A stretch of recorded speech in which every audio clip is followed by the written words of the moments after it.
Hello बच्चों, study class में आपका स्वागत है। आज हम क्वेश्चन आंसर करने वाले हैं। क्वेश्चन आंसर कस्तूरी हिंदी क्लास 3 का। ठीक है, चैप्टर 12। चैप्टर का नाम है फूलों की घाटी में। इसका क्वेश्चन आंसर करते हैं। कविता से पहला प्रश्न बहुविकल्पीय प्रश्न है। ऑप्शन मिलाइएगा। क का सही ऑप्शन 2 है, देवलोक से।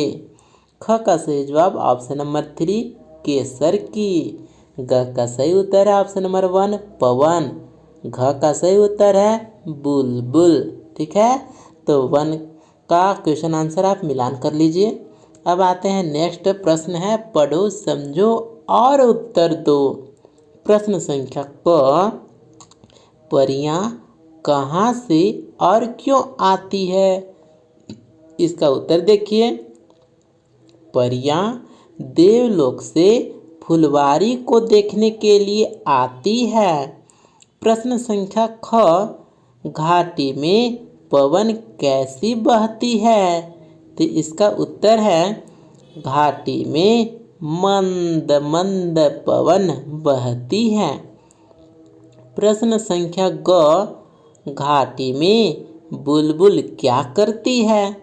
तो इसका उत्तर है, घाटी में बुलबुल मीठे गीत सुनाती है।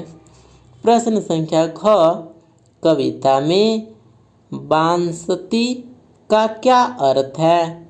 तो इसका उत्तर होगा, कविता में बांसती शब्द का अर्थ है बसंत ऋतु की सुहावनी हवा। प्रश्न संख्या अंग, हमें कैसी वाणी बोलनी चाहिए? तो इसका उत्तर होगा, हमें मधुर वाणी बोलनी चाहिए। अब आते हैं नेक्स्ट प्रश्न की ओर। प्रश्न है, कविता की पंक्तियों को पूरा कीजिए। ठीक है, तो कविता को पूरा करना है। देखिए उत्तर है, देवलोक से परियां आती, वहाँ देखने फूलवारी, रंग बिरंगे फूल खिले हैं, महके केसर की क्यारी, मंद पवन दुलराए जब जब, झूम उठे कलियां सारी, थिरक थिरक कर कलियां झूमे, फूलों की शोभा न्यारी। इस प्रकार से पंक्तियों को पूरा किया गया है। अब इसके बाद भाषा ज्ञान का प्रश्नोत्तर करेंगे। हिंदी व्याकरण संबंधित प्रश्नोत्तर। पहला प्रश्न, इन शब्दों को और किन नामों से पुकारते हैं? पर्यायवाची शब्द लिखना है। फूल का पर्यायवाची शब्द है कुसुम, सुमन, पुष्प। पवन शब्द का पर्यायवाची शब्द है पवन, वायु, हवा, समीर।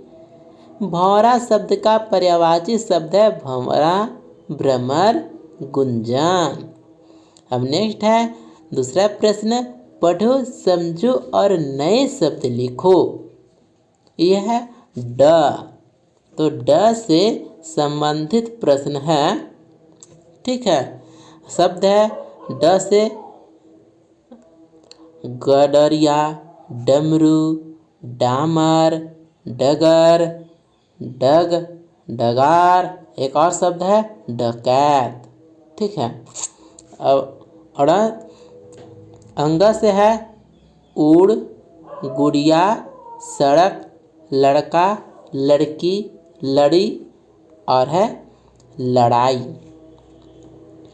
अब आते हैं ढ से प्रश्न उत्तर। ये है ढ से ढपली।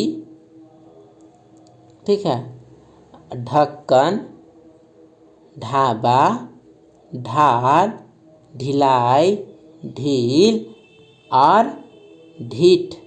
ठीक है, अब आते हैं ढ से शब्द देखिए, मढ़ना, बुढ़िया, पढ़ना, पढ़ाई, पढ़ाकू, बढ़ना तथा बढ़ोतरी। ठीक है, तो यह सभी दूसरा का प्रश्न उत्तर हुआ। अब आते हैं तीसरे प्रश्न की ओर। प्रश्न है, दिए गए शब्दों से इन जैसे तुक वाले शब्द बनाओ। तुक मतलब एक जैसे लय वाले। तो घाटी, माटी, ठीक है, एक जैसा तुक है। कलियां, बलियां, न्यारी, क्यारी, फुलवारी, बनवारी, इठलाए, बिठलाए, मंडराती, इतराती। ठीक है, अब आते हैं नेक्स्ट, पहचानो और लिखो। देखिए पहला प्रश्न है इसका, आपने कौन कौन से फूल देखे हैं? आप उनके नाम जानते हो? यदि हाँ तो नीचे दिए गए फूलों को पहचानो और उनके नाम लिखो। देखिए यहाँ पर नाम लिखा गया है, आप इसको देख लीजिएगा, मिलान कर लीजिए।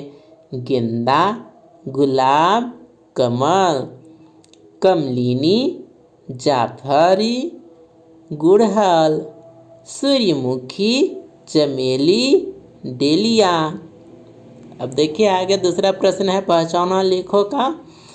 दूसरा प्रश्न, बहुत सारे फूलों को एक साथ सजाते हैं तो वह गुलदस्ता कहलाता है। इसी प्रकार बताओ कि निम्न शब्दों के लिए किस समूहवाची शब्दों का प्रयोग करेंगे। तो यहाँ पे देखिए आंसर है, चाबियों का गुच्छा, फौजियों की टुकड़ी, खिलाड़ियों की टीम, मोतियों की माला, लकड़ियों का गट्ठर, कागजों का रीम।